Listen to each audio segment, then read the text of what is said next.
Teachers who are working towards inclusive classrooms. Inclusive classrooms क्या है भाई? जहां सभी को शिक्षा दी जा सके। एक गिफ्टेड बच्चा, एक हियरिंग इंपेयर्ड बच्चा जिसको कोई दिक्कत है, एवरेज बच्चा, कोई और बच्चा जिसको देखने में दिक्कत है, कोई और डिसेबिलिटी है, डिसलेक्सिया, हर तरह का बच्चा एक क्लासरूम में पढ़ सके। बताइएगा फटाफट से क्या करें उस चीज के लिए? क्रिएट करिकुलम अडेप्टेशंस, यानी पाठ्यचर्या में अनुकूलन करें।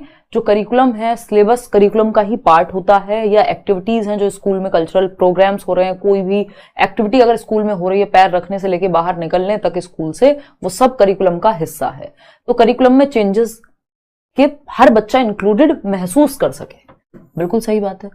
इनकॉर्पोरेट डाइवर्स पर्सपेक्टिव्स, यानी विविध दृष्टिकोणों को शामिल करना। इंक्लूसिव एजुकेशन एक बात कहती है, स्कूल बच्चे के लिए है, बच्चा स्कूल के लिए नहीं है। तो चेंज करना है तो करिकुलम में चेंज करिए, स्कूल के सिस्टम में, इंफ्रास्ट्रक्चर में चेंज करिए, ना कि आप ये कहें बच्चा चेंज हो जाए अपने आप।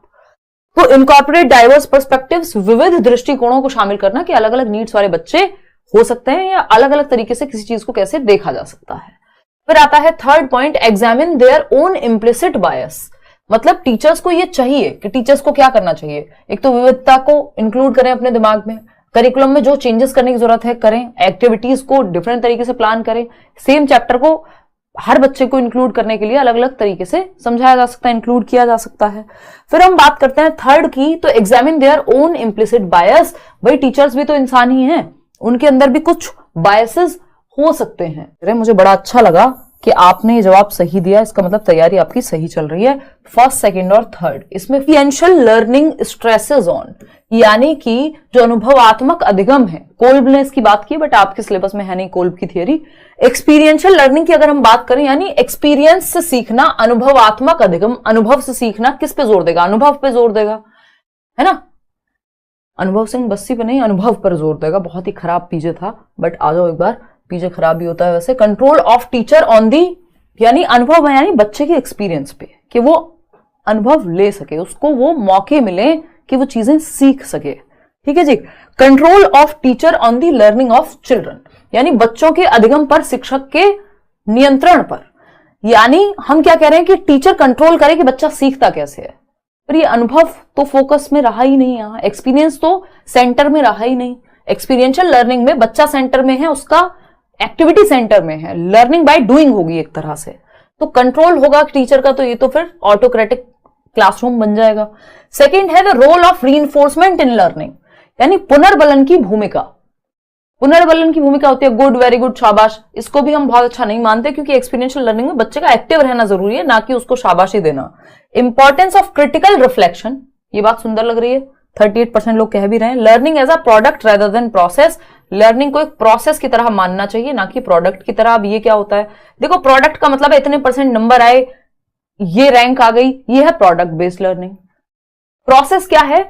सीखने के लिए सीख रहे हैं, तो प्रोसेस की तरह मानना है लर्निंग को। एक ग्रेजुअल प्रोसेस है, लाइफ लॉन्ग चलने वाली, कोई प्रोडक्ट नहीं है इतने % हो गया बात खत्म हो गई। ठीक है ना? तो द रोल ऑफ रीइंफोर्समेंट तो होगा ही नहीं। इंपॉर्टेंस ऑफ क्रिटिकल रिफ्लेक्शन क्या है? हमारा सिंपल स्टेप है, पहले हम ए को चेक करेंगे, फिर हम आर को चेक करेंगे, फिर दोनों को चेक करेंगे ए और आर एक दूसरे के लिए सही है कि नहीं है। नहीं है सही तो ब्रेकअप, सही है तो पैचअप, मतलब बोथ आर राइट। तो ए क्या है? Teachers should create a meaningful environment which seeks active participation and engagement of learning of children.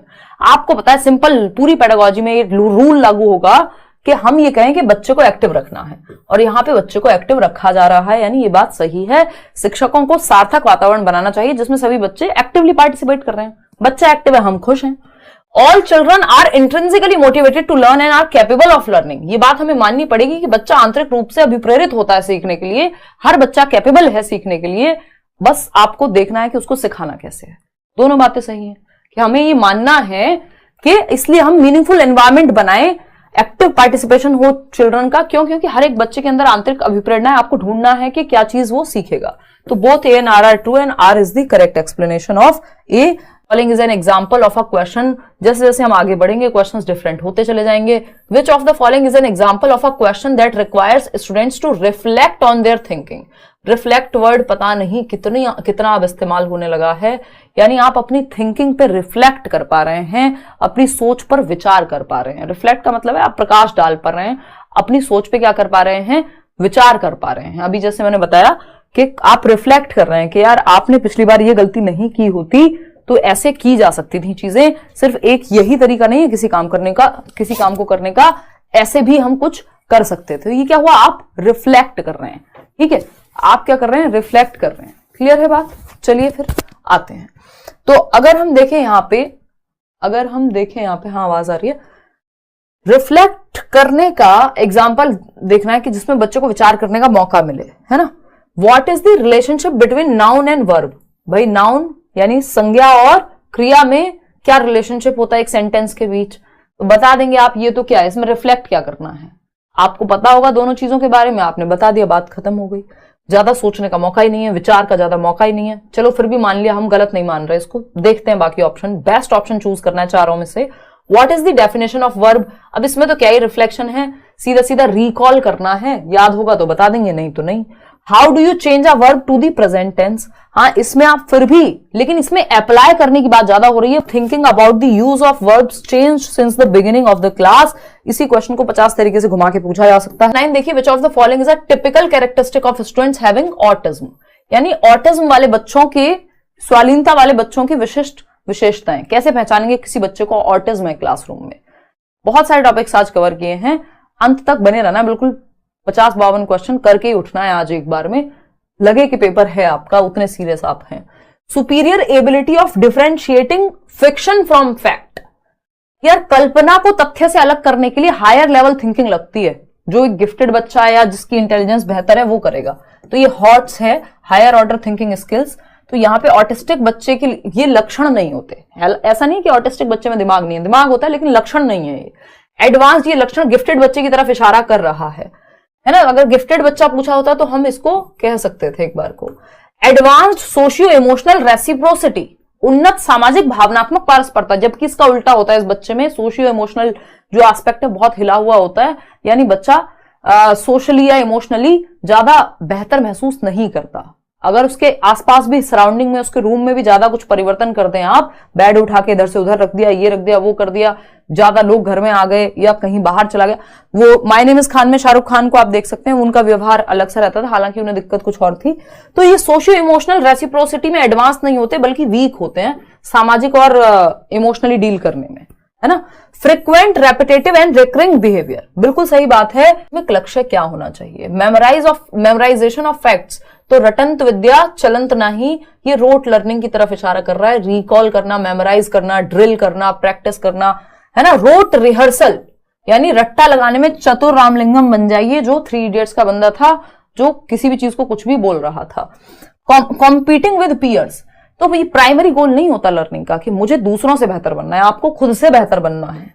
Development of critical thinking, यानी कि समालोचनात्मक चिंतन का विकास। क्रिटिकल थिंकिंग बहुत महत्वपूर्ण है, अगेन 21st सेंचुरी स्किल है।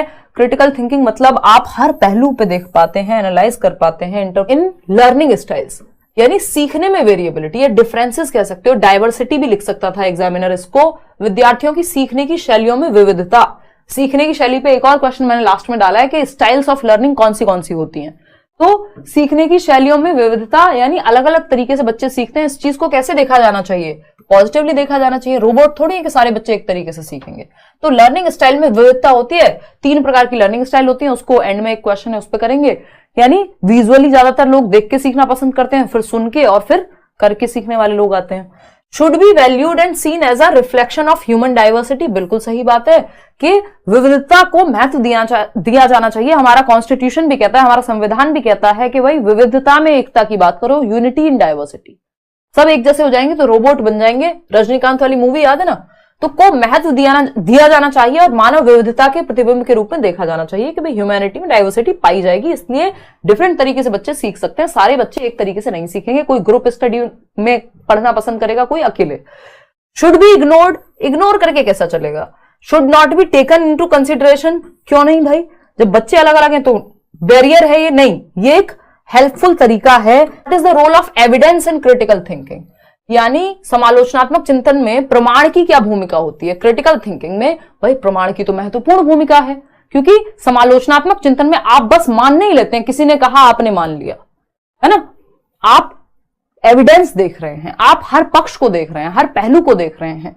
ऐसा नहीं है जस्ट मान लिया आपने, अज्यूम नहीं कर लेते आप, है ना। चुगली लगाई किसी ने, कहा बहन ऐसे नहीं ऐसे है ना, आपने क्लियर ही नहीं किया उस चीज को, आपने फैक्ट्स को जांचा ही नहीं, आपने डायरेक्ट बात ही नहीं की किसी से, आपने मान लिया जस्ट। तो ये क्रिटिकल थिंकिंग का एग्जाम्पल नहीं है ना।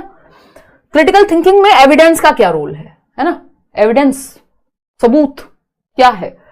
Evidence should be evaluated in a logical and systematic way, यानी एविडेंस को एक लॉजिकल, एक तर्क संगत वे में और सिस्टमैटिक वे में, स्टेप बाय स्टेप। भाई कोर्ट भी तो यही करता है, अगर आप जजमेंट के लिए गए तो जज के सामने भी प्रमाण होंगे और फिर एक सीक्वेंस में उस पर एनालिसिस चलेगा, है ना। तो प्रमाण का तार्किक और सुनियोजित रूप से मूल्यांकन किया जाना चाहिए कि भैया ये वीडियो जो आज के समय में आई है, आजकल डीप फेक का जमाना है, फेक वीडियोस एआई से और इससे उससे बनाई दी जा रही हैं, तो उसका मूल्यांकन करना, एविडेंस का उसको इवेल्युएट करना, क्या वो सही भी है या नहीं। तो ये है पहली बात जो सही लग रही है।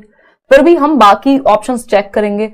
Evidence should be accepted without analysis, फिर तो ये क्रिटिकल थिंकिंग बची ही नहीं। Which of the following set correctly mentions the characteristics on which students who are gifted. Gifted बच्चों को कैसे वो अलग होते हैं बाकी बच्चों से। प्रतिभाशाली विद्यार्थी यानी जो कुछ डिफरेंट, कुछ नेक्स्ट लेवल करने की क्षमता रखते हैं, वो कैसे अलग हैं बाकी बच्चों से, कैसे पहचानेंगे, इनकी लक्षण क्या है। एडवांस्ड डेप्थ ऑफ अंडरस्टैंडिंग, बिल्कुल सही बात है, इनकी समझ की जो अग्रवर्ती गहनता है वो ज्यादा होती है, ये किसी चीज को डीप में समझते हैं, बात तो सही है। फास्ट पेस ऑफ लर्निंग, इनकी अभी मैंने आपको बैच में भी बताया था, हायर एबिलिटी यानी सीखने की क्षमता ज्यादा है। हायर कमिटमेंट, सीखने की क्षमता ज्यादा है तो डेप्थ में सीखेंगे, जल्दी सीखेंगे। फिर कमिटमेंट क्या होता है, जब तक तोड़ेंगे नहीं तब तक छोड़ेंगे नहीं। मोटिवेशन भी ज्यादा है, करके मानते हैं किसी काम को। और क्रिएटिविटी, कुछ नया भी करते हैं। ये तीन चीजें होती हैं, ठीक है ना। तो हायर डिपेंडेंस ऑन अदर्स नहीं, इंडिपेंडेंट थिंकर्स कहा जाता है इनको। ज्यादा जरूरत से ज्यादा डिपेंडेंट नहीं होते दूसरों पे सोचने के लिए, अपने डिसीजंस खुद लेने की क्षमता रखते हैं। प्रॉब्लम सॉल्विंग एटीट्यूड होता है ना इनके अंदर। रैपिड फिजिकल डेवलपमेंट, शारीरिक विकास इनका तेजी से होता है। तो ये कोई शर्त नहीं है ना, ये कोई शर्त नहीं है कि शारीरिक विकास जो है वो तेजी से ही होगा। शारीरिक विकास की तेज गति, ऐसा भी हो सकता है अगर हम बात करें स्टीफन हॉकिंग की, तो क्या उनका शारीरिक विकास बहुत सही था, वो तो व्हील चेयर पे थे लेकिन ब्रेन परफेक्ट था। तो ये कोई शर्त नहीं है कि रैपिड फिजिकल डेवलपमेंट होगा ही होगा। तो ए और बी यहां हमें सही लग रहे हैं, A and B is the right answer. बच्चा following is an example of intrinsic motivation, ये भी आपका इसी में आता है। आंतरिक अभिप्रेरणा, आंतरिक अभिप्रेरणा रीजन अंदर होगा, बाहरी अभिप्रेरणा रीजन बाहर होगा। Completing the project to impress the teacher, reason कहां है, टीचर को इंप्रेस करना। आप कोई प्रोजेक्ट पूरा कर रहे हैं क्योंकि टीचर को इंप्रेस करना है, रीजन बाहर हो गया। तो ये है एक्सटर्नल मोटिवेशन। दो प्रकार की मोटिवेशन होती है, एक आंतरिक और एक बाहरी। जिसका रीजन बाहर है वो एक्सटर्नल मोटिवेशन है, इसको नेगेटिव कहेंगे, उतना बेहतर नहीं होता जितना आंतरिक अभिप्रेरणा होती है। Playing a musical instrument for personal enjoyment, इसका सिंपल तरीका है, आपको जब इंट्रिंसिक मोटिवेशन, इंटरनल फैक्टर ढूंढना हो, इसका मतलब रीजन अंदर होगा। रीजन अंदर होगा यानी व्यक्तिगत आनंद के लिए एक वाद्य यंत्र। जब आप गिटार बजा रहे हैं, आपको कोई पैसे नहीं दे रहा, आपको कुछ सर्टिफिकेट नहीं मिल रहा, आपको कुछ नहीं मिल रहा, आपको मजा आ रहा है। जैसे मुझे साइकोलॉजी में मजा आता है, मैं पढ़ती हूँ बहुत बार, कुछ चीजें जानने का शौक है तो वो जानती हूँ। अब मुझे उससे कुछ मिलेगा थोड़ी, आपके सिलेबस के लायक तो पता नहीं कितने साल से पढ़ा रही हूँ, ये सब तो पता ही है ना। तो अगर हम बात करें तो playing a musical instrument for personal enjoyment, यानी आपको मजा आता है किसी चीज में। अब ये मजा कोई बाहरी चीज नहीं है, ये इंटरनल फैक्टर है ना। आप इसलिए कर रहे हैं क्योंकि आपको अच्छा लगता है, रीजन अंदर है तो इंटरनल मोटिवेशन, रीजन बाहर है तो एक्सटर्नल। सिंपल तरीका है। स्ट्रगलिंग विद डिसलेक्सिया, ये क्वेश्चन आता ही आता है डिसलेक्सिया पे, शायद ही आपको कोई ऐसा सेट मिलेगा जिसपे क्वेश्चन ना हो। डिसलेक्सिया क्या है, one of the learning disabilities है। One of the learning disabilities यानी जिसमें रीडिंग एंड राइटिंग में समस्या आती है, मेजरली रीडिंग में आती है, क्योंकि अगर बच्चा बी को डी पढ़ता है तो बी को डी ही लिखेगा, सिंपल बात। तो रीडिंग की वजह से रिवर्स दिखते हैं इसमें लेटर्स, ठीक है ना। तो अब आपको बच्चे को अगर सिखाना है, डिसलेक्सिया वाले बच्चे को, तारे जमीन पर में याद कीजिए ईशान अवस्थी, तो इसको सिखाने का तरीका कैसा होगा ऐसे बच्चे को, क्योंकि सिखाना तो है इनको भी। By encouraging them to study in multiple distractions, distractions तो कम करनी है, डिस्ट्रैक्शंस में तो नॉर्मल बच्चा ना पढ़ पाए। By providing higher grade, special need की तो बात ही अलग हो गई। By providing higher grade level reading text, तो रीडिंग टेक्स्ट और मुश्किल वाले दे दो, भाई उसको नॉर्मली पढ़ने में दिक्कत होती है। Through use of strict punishment, punishment किसी को देनी ही नहीं है, रेप्रीमेंट किसी को करना ही नहीं है, एक ही ऑप्शन बचता है, through systematic phonological training. Phonological training क्या होती है? प्रणालीगत ध्वन्यात्मक प्रशिक्षण। फोन का मतलब ये साउंड, साउंड से रिलेटेड अगर आप सिस्टमैटिक ट्रेनिंग के थ्रू सिखा रहे हैं, यानी जब आप बी लिखते हैं तो बी के साउंड को भी बताते हैं, डी को एसोसिएट करते हैं डी के साउंड के साथ। Teacher help Aman who is struggling with complex problems develop problem solving skills, यानी बच्चे का समस्या समाधान कौशल को बेहतर करने के लिए कैसे आप मदद करेंगे। एनकरेज हिम टू ब्रेनस्टॉर्म, हाँ ब्रेनस्टॉर्मिंग से out of the box thinking होगी, डिफरेंट डिफरेंट आइडियाज पे विचार करेगा, मस्तिष्क उद्वेलन तो मंथन करेगा और आइडियाज जनरेट करेगा तो समस्या का समाधान निकाल लेगा। बिल्कुल सही बात है, ब्रेनस्टॉर्मिंग बहुत अच्छा तरीका है। ह्यूरिस्टिक, एल्गोरिथम, ये सब प्रॉब्लम सॉल्विंग के तरीके हैं। Tell him to give up on the problem, कि भाई रहने दो तुमसे ना हो पाएगा। डिस्करेज करेंगे, रिस्क नहीं लेने देंगे, आंसर पहले ही दे देंगे तो वो खुद तो पहुंचेगा नहीं आंसर्स तक। तो एक ही ऑप्शन है जिसमें बच्चा एक्टिव है, ए ऑप्शन। क्वेश्चन नंबर 25 देखिएगा, ये क्या कहता है भाई? क्वेश्चन नंबर 25 देखिएगा क्या कहता है, फटाफट से समझेंगे। A conducive classroom environment for learning in middle classes centres around, यानी एक कैसा एनवायरमेंट जो अनुकूलित हो, जो सुसाध्य वातावरण जिसको हम कहते हैं, यानी समृद्ध वातावरण, माध्यमिक कक्षाओं में अधिगम के लिए एक अनुकूल कक्षा का वातावरण डैश पर केंद्रित है। यानी एक अच्छा एनवायरमेंट किस पे केंद्रित होगा? डर पे, पनिशमेंट के डर पे नहीं, सजा और शर्मिंदगी के डर पे, तो ये अच्छा एनवायरमेंट थोड़ी होगा, ये तो नेगेटिव है।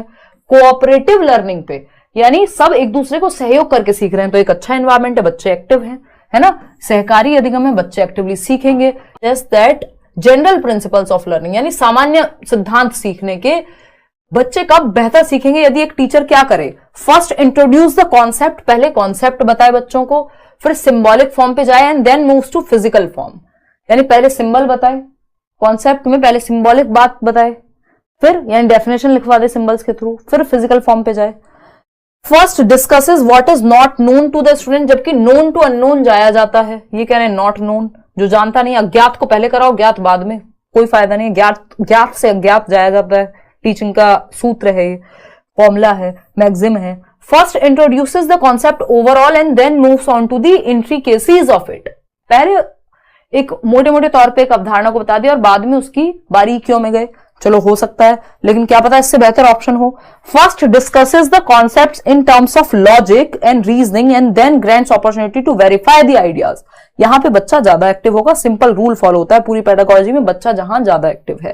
भाई पहले आपने कॉन्सेप्ट को डिस्कस किया और पहले तर्क और कारण के संदर्भ में अवधारणाओं पर चर्चा करें और फिर विचारों को सत्यापित करने का अवसर दें। पहले ये बात नहीं कह सकते बच्चे को, ठीक है ना।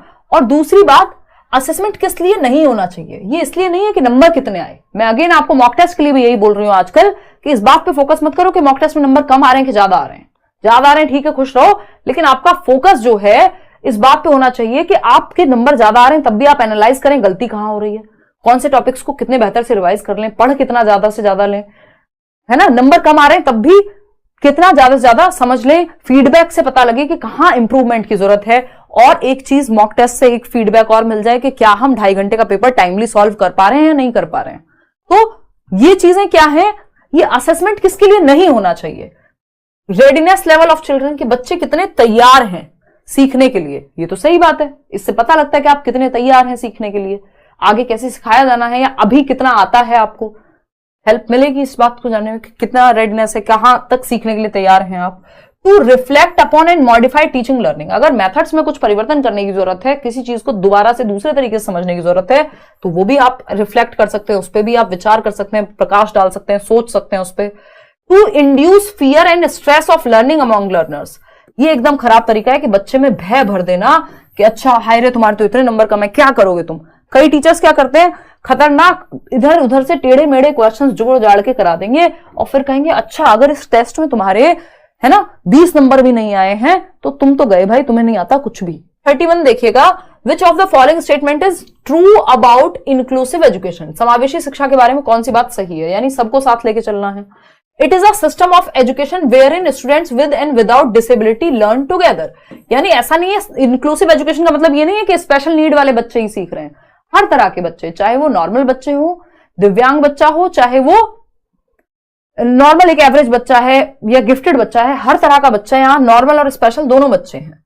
तो ये इंक्लूसिव एजुकेशन है। एजुकेशन फॉर ऑल इसका एक क्या कहेंगे हम, थीम है। एजुकेशन फॉर ऑल, सभी के लिए शिक्षा, सभी के लिए शिक्षा, फॉर ऑल। तो हम ये नहीं कहेंगे कि विदाउट डिसेबिलिटी, हाँ सही है। It is about ensuring participation of all children while removing exclusion, discrimination, barrier to learning and participation. जो भी भेदभाव, भागीदारी में किसी भी तरह की कोई बाधा है उसको हटा के हर बच्चे को इंक्लूडेड फील कराएं, बात सही है। It views differences between children and adults as hindrances.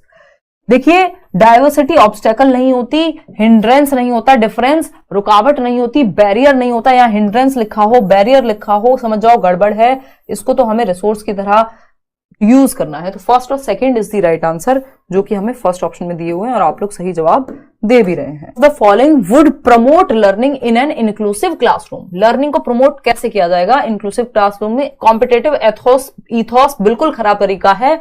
प्रतिस्पर्धात्मक संस्कृति, ऐसा कल्चर बना दो क्लासरूम में, तुम्हें शर्मा जी के बेटे से बेटर आना है, तुम्हें वर्मा जी की बेटी से बेटर आना है, इससे आगे बढ़ो, उससे आगे बढ़ो। बच्चे को लगे मेरा जीवन जो है कंपीट करने के लिए ही मैं पैदा हुआ हूं, बस इससे आगे उससे आगे। वो अपने दोस्तों में भी कभी खुश ना रह पाए क्योंकि उसको कंपटीशन की लगी रहती है ना।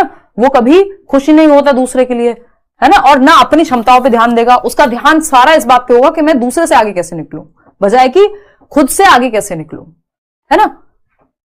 तो ये क्या हुआ, बच्चे की खुद की ही जो उसका बेसिकली रिकॉर्ड है या फिर जो भी उसकी लर्निंग की प्रोग्रेस है, उससे आपको बेहतर करना है कि जो प्रीवियस रिकॉर्ड है उससे वो बेहतर हुआ है कि नहीं हुआ है, कल से आज समझ बेहतर हुई है कि नहीं हुई, है ना। आपस में नहीं, कंपटीशन खुद से। कोलैबोरेटिव लर्निंग, यानी सब मिलकर के सीख रहे हैं, कोलैबोरेट कर रहे हैं, एक दूसरे की सहायता ले रहे हैं, सहायता कर रहे हैं। ये एक अच्छा माहौल है, समावेशी शिक्षा है ये। स्टैंडर्डाइज्ड इंस्ट्रक्शन नहीं, डिफरेंशिएटेड इंस्ट्रक्शन। स्टैंडर्डाइज्ड यूनिफॉर्म बिल्कुल खराब। रिजिड असेसमेंट स्ट्रेटजीज नहीं, फ्लेक्सिबल, लचीलापन चाहिए, डिफरेंट तरीके से सिखाएं, डिफरेंट तरीके से आकलन करें। एक्टिविटी, रचनात्मकता की, यानी कुछ नया, कुछ डिफरेंट करना। क्रिएटिविटी किससे जुड़ी हुई है? डाइवर्जेंट थिंकिंग, डीसी साथ जाता है, सीसी नहीं। कन्वर्जेंट थिंकिंग इंटेलिजेंस से जुड़ी हुई है, जबकि डाइवर्जेंट थिंकिंग क्रिएटिविटी यानी अपसारी चिंतन जो है, दिशाओं में सोचना, ओपन एंडेड सोच, ब्रेनस्टॉर्मिंग, ये सब क्रिएटिविटी से जुड़े हुए हैं।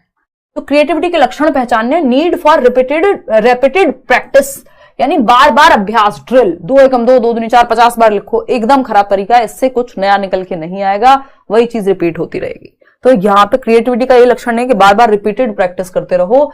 इनेबिलिटी टू कॉन्सेंट्रेट, ध्यान केंद्रित करने में असमर्थता, जबकि ऐसा नहीं है भाई, क्रिएटिव बच्चे का ध्यान केंद्रित हो पाएगा, वो किसी एक प्रॉब्लम के सॉल्यूशन तक पहुंचेगा। रिस्क टेकिंग, हाँ ठीक है कि भाई कई बार आप जोखिम उठाते हैं कुछ नया करने के लिए। फ्लेक्सिबिलिटी, एक थॉट काम नहीं किया, दूसरा विचार, तीसरा आइडिया, चौथा आइडिया, 5वां आइडिया। इंटॉलरेंस फॉर बोर्डम, यानी बोरियत के लिए असहिष्णु होते हैं, कि बोर्डम की जगह नहीं, बोर होके पड़े हुए हैं, है ना, कुछ नया सोचेंगे, कुछ डिफरेंट सोचेंगे, वो बेचैनी थोड़ी होती है। तो फर्स्ट सेकंड थर्ड कहीं ऑप्शन में दे रखा है कि नहीं? हाँ, चलिए खैर, थर्ड फोर्थ फिफ्थ कह रहा है कोई तो। अरे हाँ, फर्स्ट सेकंड थर्ड तो हो ही नहीं सकता, सही कह रहे हो भाई, है ना, क्योंकि फर्स्ट सेकंड तो गलत है ना, third fourth fifth, second option is the right answer, बिल्कुल। और अगर पेपर में आगे तो हम फंस जाएंगे क्योंकि सिलेबस में है, तो पढ़ना तो सब कुछ ही है। Restricting learning to a permanent and measurable change in behaviour is problematic. यदि हम लर्निंग को यानी अधिगम को, सीखने को केवल व्यवहार में स्थायी परिवर्तन या जो चीज जिसको मापा जा सकने वाला बदलाव के रूप में ही देखेंगे, तो ये एक प्रॉब्लमैटिक चीज है। यानी लर्निंग वही है जो नंबर लेके आ रहा है वही सीख रहा है, बाकी कोई नहीं सीखता, ये कहना गलत है। ये सिर्फ व्यवहारवादी परिप्रेक्ष्य है, बिहेवियरिस्टिक एटीट्यूड है कि नंबर लेके जो नंबर लेके आया वो सीखता है, अदरवाइज नहीं सीखता। भाई बच्चे के अंदर क्या परिवर्तन हुआ, वो उसको बाहर प्रदर्शित कितना कर पाया, वो एक अलग कहानी है। तो ओनली चेंज इन बिहेवियर है लर्निंग, ये प्रॉब्लमैटिक बात है। ये बात इन्होंने सही कहा है कि समस्यात्मक बात है। Learning is a complex activity, क्योंकि लर्निंग परमानेंट चेंज से कहीं ज्यादा है। Learning is a complex activity that includes processes that take place internally. भाई सीखना एक जटिल प्रक्रिया है, कॉम्प्लेक्स है, जिसमें से कुछ चीजें परफॉर्मेंस में आपको दिखेंगी, कुछ चीजें इंटरनली होती हैं, है ना। तो जिसमें आंतरिक रूप से होने वाली प्रक्रियाएं भी शामिल है। इंटरनली आपके व्यवहार की बजाय, जरूरी नहीं है सारे परिवर्तन व्यवहार में दिखे, कुछ चीजें इमोशनल लेवल पे चेंज होती हैं, कुछ चीजें समझ के लेवल पे चेंज होती हैं, कुछ चीजें दिखती हैं, कुछ चीजें नहीं दिखती। सारी पूरी लर्निंग को मेजर नहीं कर सकते आप। दोनों बातें सही है, इसका रीजन भी सही है और ये बात भी सही है। Students are not able to perform as per the expectations of the school, the schools should first focus on reflecting upon. जब आपको दिख रहा हो कि बच्चे जो है स्कूल के, वो स्कूल की अपेक्षाओं के आधार पर प्रदर्शन नहीं कर पा रहे, रिजल्ट खराब हो रहा है, वॉटएवर, तो आपको किस चीज पे विचार करना चाहिए? सबसे पहले ये देखना चाहिए डेफिशिएंसीज हैं बच्चे में कमी नहीं ढूंढनी होती, आप अपने मेथड में, अपने सिस्टम में कमी ढूंढिए। The economic background of the parents, economic background का मतलब ये नहीं है कि आर्थिक रूप से कोई कमजोर है या गरीब परिवार से आता है तो सीखने की क्षमता नहीं रखता, फिर तो डॉक्टर एपीजे अब्दुल कलाम कभी डॉक्टर एपीजे अब्दुल कलाम ही ना बन पाते, ठीक है ना। The social background of the parents, again आपको बच्चे में कमी नहीं ढूंढनी है, मेथड में परिवर्तन करेंगे पहले, है ना। The school and the classroom environment and ईथॉस, school और कक्षा का वातावरण कैसा है, वहां लोकाचार कैसा है, वहां ईथॉस कैसा है, कहीं वहां कंपटीशन की बात तो नहीं होती रहती, सिर्फ मजा आता है सीखने में बच्चे को या नहीं, आपका मेथड ठीक है, स्कूल में कुछ परिवर्तन की जरूरत तो नहीं है, एनवायरमेंट ठीक है, कॉन्ड्यूसिव एनवायरमेंट है क्लासरूम में, अच्छे समस्या समाधान करता और क्रिटिकल थिंकर यानी समालोचनात्मक चिंतक जो है बन पाने में बच्चे को कौन सी चीज बाधा बनेगी? पहला ऑप्शन है asking students if they are sure they understand the problem accurately. ये बाधा नहीं, ये तो हेल्प करेगा कि बच्चों समझ में आया या नहीं, कोई दिक्कत है तो बताओ। Encouraging the students to think of analogies, analogies होती हैं वैसी ही समस्याओं के बारे में और सोच पाना, वैसे ही उदाहरणों के बारे में और सोच पाना, तो ये तो हेल्पफुल होता है कि सेम इस तरह की और चीजें, तो ये हेल्पफुल होगा। Asking the students to think rather than doing the thinking for them, ये बात भी अच्छी है कि आप बच्चे को सोच के जवाब नहीं बता दे रहे हैं, उनको कह रहे हैं विचार करो खुद से, उनकी जगह पे सोचने नहीं लग जा रहे हैं। डी ऑप्शन ही बचता है, encouraging the students to see only one way of seeing the problem and focus on a prescribed given solution, यानी कन्वर्जेंट थिंकिंग करवा रहे हैं आप बच्चे को कि बस क्लोज्ड एंडेड थिंकिंग कहते हैं इसको, कि आप बच्चों को ओपन एंडेड थिंकिंग नहीं करने दे रहे, दिशाओं में सोचने ही नहीं दे रहे, आप कह रहे हैं सिर्फ एक ही तरीका होता है किसी समस्या के समाधान का, उसी पे सोचो, तो आपने बच्चे के दिमाग को खुलने नहीं दिया,